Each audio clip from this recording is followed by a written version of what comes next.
Hello everybody, welcome to the channel, Man Mick here. Thank you for taking the time to watch this video. Okay, this video is regarding the Zontes 350i and it's in English subtitles and it's how to change the steering lock. Generally it wouldn't go wrong, so it's only in case somebody's tried to steal your bike and kick the handlebars to try and get the handlebar lock off that you probably damage the handlebar lock, because that's how thieves tend to steal your bike, is knock the handlebar off. They'll kick the handlebars to actually break the lock mechanism on any bike. But just to make you aware, it's always best to immobilize your bike with some type of wheel chain or brake disc locks, etc. So it can be not just kick the handlebars off and then they're away with your bike. A new handlebar lock from the Zontes Zero comes with all the cables attached to it, so you just have to plug in and go after you put the bolts through it. Okay, so I'll leave you with the video now. So please spread the word. If you know anybody who has a motorcycle, a Zontes motorcycle, and they will be interested in looking at the videos how to maintain their bike, etc., then please pass the word on. Mad Mick, I'm going to sign off for now. Thank you for watching. I'll see you all later.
Det låter Kimp.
Mr. Mastering presents The Loop Chant.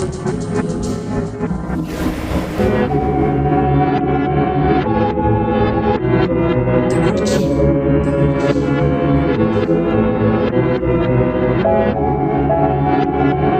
The chant. The routine. The routine. Det låter Kimp.